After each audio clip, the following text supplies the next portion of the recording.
E qua seduta oggi aperta, posto che ne avevamo abbastanza presenti, voleria prima fare un omaggio a quelli qui sont partiti queste settimane. Donc, je voudrais rendre hommage à deux anciens membres de l'Assemblée de Corse, le docteur Max Simeoni, d'une part, et Albert Calogni. Le docteur Max Simeoni est un nationaliste corse. Vous le savez, il se définissait comme un patriote. Il a été le théoricien et le promoteur du concept, d'abord, d'autonomie dans les années 60, avec cet ouvrage auquel nous avons fait longuement référence au cours des derniers mois, Autonomie. Il a été le fondateur aussi du journal Ariti. Il a été 2 fois membre de cette assemblée, 2 mandatures, député européen, bien sûr. Il a été de tous les combats pour la défense de la Corse, de son peuple, de sa langue, de son environnement, puisqu'il était du combat de l'Argentine à l'époque. Donc, un pionnier dans de nombreux domaines. J'ai eu la chance et l'honneur surtout, et le bonheur de travailler avec lui. Il nous a quittés à un bel âge, 94 ans. On avait la vida, faite de difficultés aussi, de souffrances, mais aussi de beaucoup d'espérance. Max avait beaucoup d'espoir pour la Corse. Moi, je m'étais entretenue avec lui il y a peu de temps. Évidemment, je le regrette, mais je sais que c'est le cas pour vous autres aussi, en particulier pour le président de l'exécutif qui est son neveu. Nous pensons à sa femme, évidemment, à sa fille Giulia, à son fils Giancarlo et à toute sa famille et bien évidemment à tous les militants qui l'ont accompagné et soutenu tout au long de sa vie politique. J'ai bien évidemment moins connu Albert Calogni, qui a été maire de Bastia de 1997 à 2000, qui a été conseiller aussi de la toute première assemblée, la toute première, donc en 82. Albert Calogni a été est reconnu par tous unanimement comme quelqu'un de bienveillant, de populaire, de proche des Bastiais et puis de tous les Corses qui l'ont côtoyé, quelqu'un de très accessible, qui laisse vraiment un très bon souvenir à tout le monde et à tous ceux qui l'ont accompagné et aimé. Et évidemment, au nom de vous tous, je présente à nouveau mon soutien et mes amitiés à sa famille. En l'honneur et en hommage surtout à ces 2 personnages de notre histoire commune, je vous prie de faire 1 minute de silence, s'il vous plaît.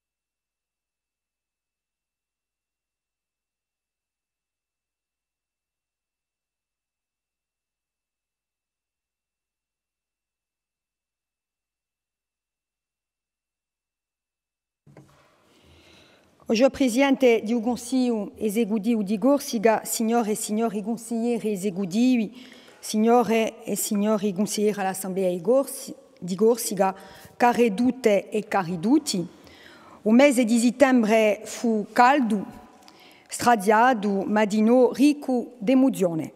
Caldo l'avete capito che il cambio climatico di qui è bello qui, non si ne può più, faceva caldo e avevamo tutti la responsabilità di far crescere la nostra resistenza, resilienza all'altezza di temperature e avevamo assai lavoro a fare di questo punto di vista. È stato di noi stradiato per via di 3 drammi. prima uderamotu in Marocco. Dopo l'epurazione che diava in ballo un'epurazione etnica in Armenia. E poi di nuovo un accidente di strada a Zabede in cui un carro che si è lampato accanto a Venezia e vogliava una pensata oggi per tutte le vittime di queste catastrofe. Ayant une pensée pour les victimes du tremblement de terre au Maroc. Nous avons une communauté marocaine très importante en Corse qui a été profondément touchée. Une pensée pour nos amis arméniens dont nous partageons le combat et la résistance depuis des années. Et une pensée aussi pour ces Italiens et ces touristes pris dans l'accident tragique de bus de Venise. Ayons une pensée aussi pour eux. Et pour questo mese di settembre, caldo, stradiato, di stato di no ricco di scambi politici in cui la visita del presidente Macron ci urterà di nuovo, ricco di emozione e di ricordo in cui la commemorazione della liberazione di Corsica, di sicuro, in 1943, e poi ricco di no di tanta gioia in cui la creazione di un nostro cardinale, Francesco Bustillo. Voglio di no salutare due altre belle notizie, anche assai sono belle notizie, in cui il professore Agostini, che ha ricevuto il premio Nobel di fisica, e di no salutare e dai nostri auguri a Maria Arlette Carlotti, a Mobaisana Walanina, un tefina di no, che è diventata prima ona questore di un Senato francese. Tanti auguri a questi corsi che ci vanno assai onori. Alors, mercredi dernier, au cours d'une session solennelle, le président de la République, Emmanuel Macron, s'est exprimé devant cette assemblée, devant notre assemblée. L'enjeu, bien évidemment, n'est pas ici du perchoir de commenter ses propos, puisque nous aurons le temps de débattre en début d'après-midi, comme nous en avons décidé en commission permanente organisationnelle hier. Quelques réflexions, cela dit, en guise d'introduction, à votre attention et à l'attention de nos concitoyens qui nous écoutent. Il me semble que tout d'abord, la venue du président Macron marque un renouveau, véritablement, dans les relations entre notre île et l'État. En effet, pour la première fois, vraiment pour la première fois depuis l'accès aux responsabilités des nationalistes et les votes successifs en faveur de l'autonomie, il marque, en venant devant notre Assemblée, la volonté d'ouvrir une deuxième phase du processus politique dans lequel nous nous sommes engagés il y a maintenant plus d'un an. Donc la parole du chef de l'État a été livrée, nous étions nombreux à l'attendre, au-delà d'ailleurs de cet hémicycle. Cette parole est intervenue dans un cadre clair, celui des négociations avec le gouvernement, et nous pouvons convenir du fait que certaines de nos attentes, même si les choses doivent être précisées, ont pu trouver un écho satisfaisant dans l'intervention du président de la République, écho d'ailleurs qui a de nouveau retenti le 4 octobre devant le Conseil constitutionnel à l'occasion des 65 ans de la prise de parole du président de la République pour les 65 ans de la Constitution française.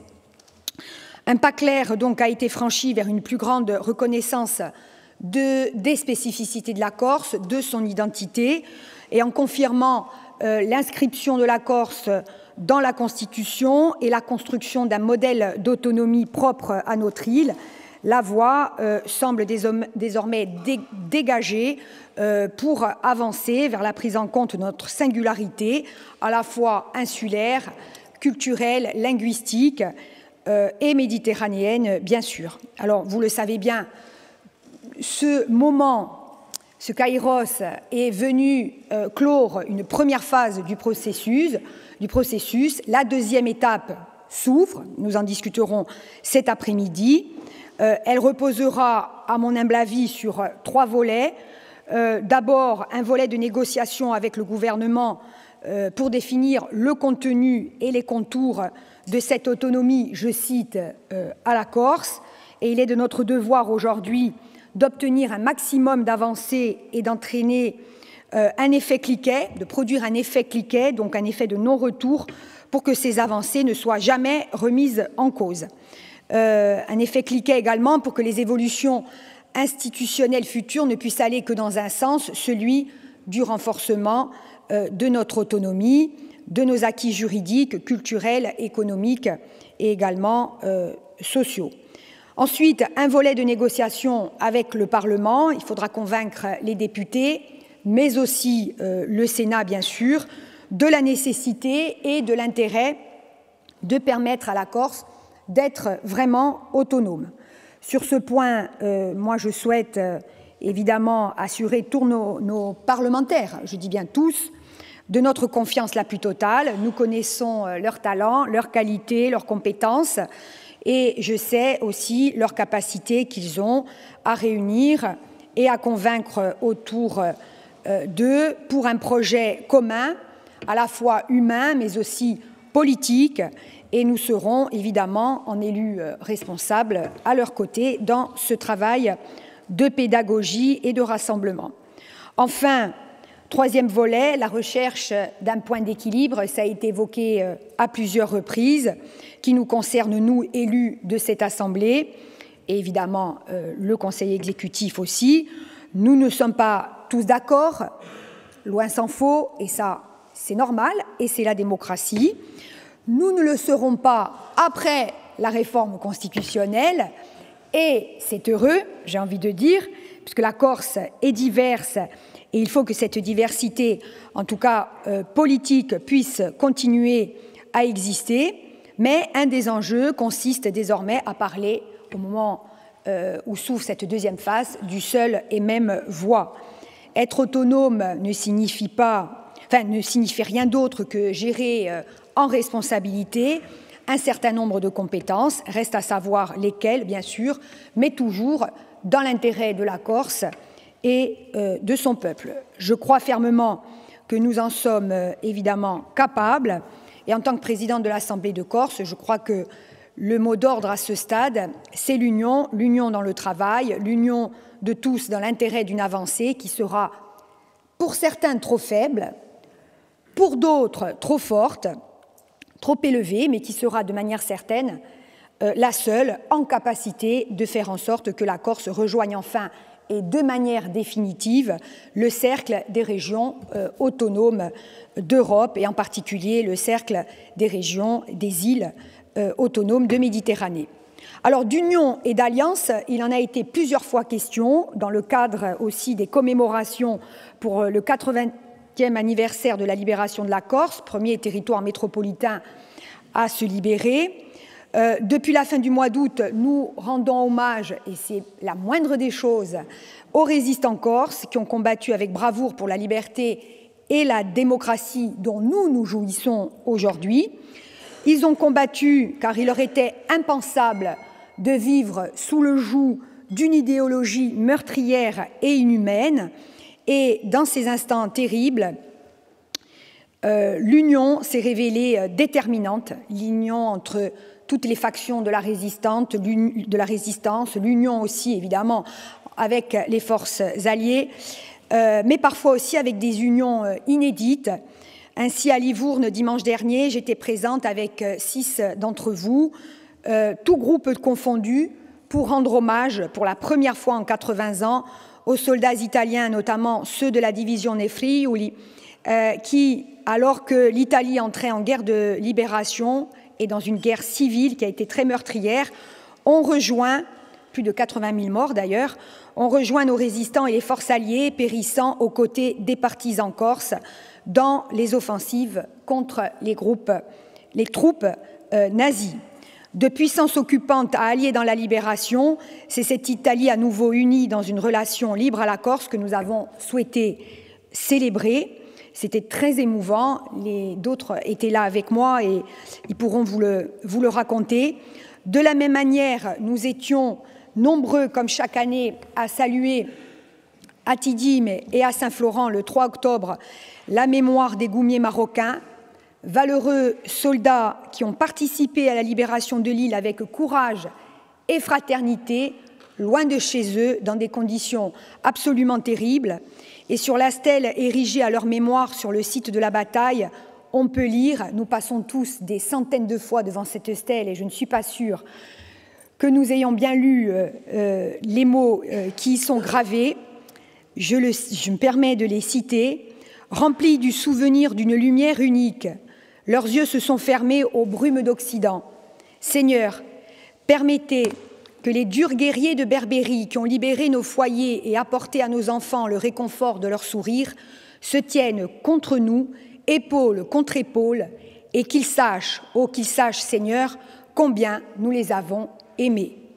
Épaule contre épaule, toujours aux côtés de nos frères marocains, italiens, méditerranéens et européens, unis pour honorer la mémoire de ces combattants qui, d'horizons si différents, ont péri pour défendre un idéal, celui de la paix. L'union que nous appelons de nos vœux s'est également manifestée de manière émouvante et sous une autre forme le week-end dernier à Rome, lors de la création du cardinal Bustillo et lors de sa première messe romaine. Le choix de maintenir dans ses fonctions d'évêque de la Corse est un signe fort de l'Église envoyée à notre île. C'est également la preuve, s'il en fallait une, que le Saint-Siège a envoyé auprès des Corses un de ses plus fidèles serviteurs, ce qui représente évidemment en soi un grand privilège. Qu'ils soient croyants ou non, les Corses peuvent se reconnaître en cet homme d'une grande qualité humaine et spirituelle qui a su, en peu de temps, il faut le dire, tisser des liens avec toutes les forces vives de notre île, se montrer à l'écho de nos difficultés, à l'écoute de nos difficultés, des maux et des espoirs du peuple corse, et qui s'est révélé indéniablement comme un fervent artisan de paix, aux moments les plus difficiles que nous avons connus l'an passé.